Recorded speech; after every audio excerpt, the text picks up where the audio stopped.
Aquaba, welcome back. If you are just now joining us, this is part 2 of the discussion on our global state of affairs.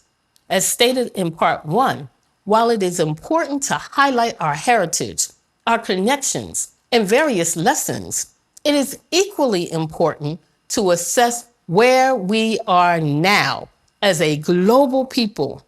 Indeed, it is especially critical to examine what are the stumbling blocks to our progress. After all, we have been survivors and overcomers for the last 400 years of various states of abject degradation.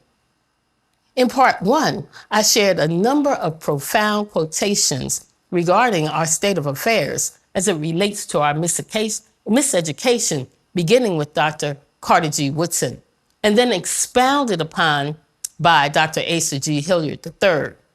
If you are wondering why I am explicitly talking about education, or rather our miseducation, let me explain. Our miseducation, as it pertains to knowledge of ourselves, keeps us in mental, intellectual bondage. We literally cannot think properly for ourselves as a people. The invisible brain chains tightly fastened around too many of our heads, never removed, facilitate our seeming inability to unify and liberate ourselves. This happens in critical ways. Truly, we must ask ourselves some serious questions.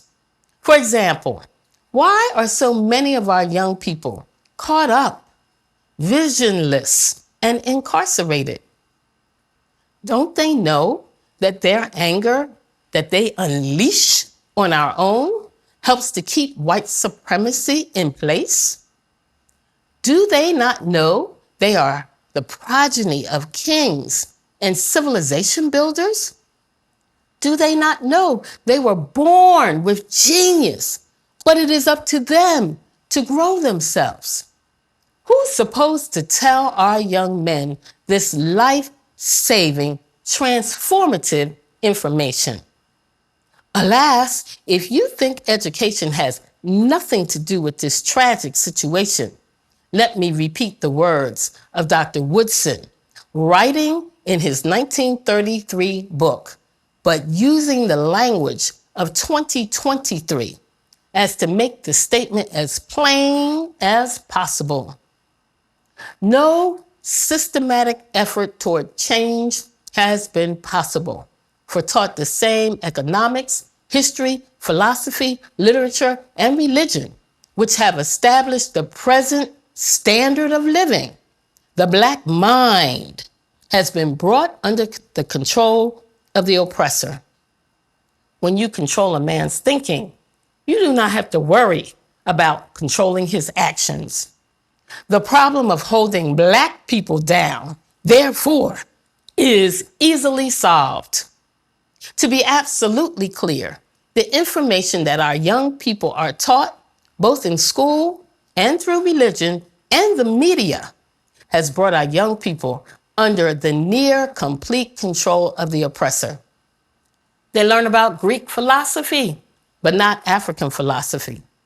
Even more egregious, they are rarely taught that celebrated Greek philosophers, Socrates and Plato, studied in ancient Egypt, Kemet, land of the Black people. They studied under Africans. Our young people learn about the history of the British Empire, but not the great African empires of Ghana, Mali, Songhai. In fact, the Songhai Empire grew to the size of all of Europe, but we are not taught this. Teen students are exposed to the writings of Shakespeare, but not the writers of the Harlem Renaissance. By the way, the Ashe program, once implemented in Bermuda's middle schools, did teach all of this knowledge, but was discontinued, having been deemed controversial. But I digress. Religious institutions teach our young people moral values without telling them that their African ancestors gave the world its first moral instruction that undergirds every religion in the world. I'm talking Ma'at. Truth, justice, righteousness, harmony, balance, order, reciprocity. Yes, these African values are the foundational source for the world's great religious expressions, from Judaism and Christianity to Buddhism and Hinduism to Islam and Baha'i faiths.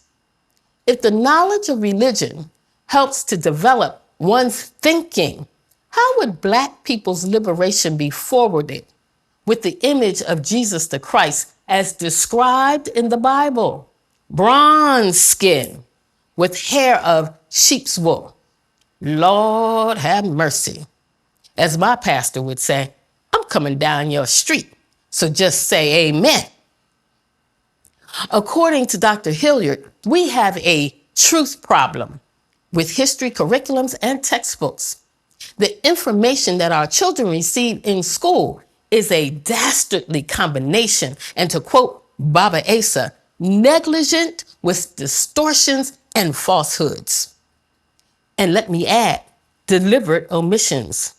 This is exactly what is happening in Florida, Texas, Arkansas, and 15 other states that are restricting African American history and banning books. The governor of Florida, Ron DeSantis, his Department of Education has the nerve to teach that students that some Black people benefited from slavery because it taught them useful skills, as if enslavement was a trade school. This is a whole nother level of whitewashing.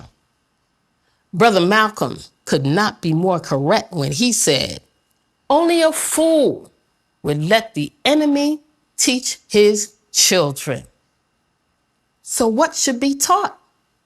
The brilliant scholar activist, researcher, and anthropologist Dr. Ivan Van Sertima noted that the research work of uncovering and disseminating accurate information about African people is scholarly. But he also notes what emphasis as a people should be as we share information. He said, and I quote, "We are dedicated to the revision of the role of the African in the world's great civilizations, the contribution of Africa to the achievement of man in the arts and sciences. We will emphasize what Africa has given to the world, not what it has lost." End quote. This is a profound statement because the emphasis given to our children is of a dark continent with lost people, uncivilized, ignorant, and needing the help of others. No. The truth of the matter is, our history was severely interrupted by European invaders who intentionally and brutally usurped and continue to usurp the sovereignty, rights, treasures, and dignity of African people, including theft of the land, culture, natural resources, and our ancestors themselves. This is what we have lost. But what did we give to the world that is seldom acknowledged and dares not to be taught to us and the world? Listen, the question of what information we consume that shapes our thinking and our actions must be contemplated in order to be changed to our benefit. Again, who's supposed to teach the ancient knowledge of our ancestors' history to empower our people? If education starts at home, and it does, doesn't that mean we are supposed to teach our children who they are? Of course, this begs the question, how can one teach what they do not know? Obviously, one can't. This is one of the reasons why I started the adult community education program, Ashe University, and was graciously invited by Channel 82 to create and Walimu dropping the knowledge. Nobody can teach what they do not know, but the knowledge is accessible. But it is up to us, you and I, to do the work of educating ourselves so that we can teach those in our circle of influence, our children, grandchildren, family, friends, and others that we care about. We'll be right back.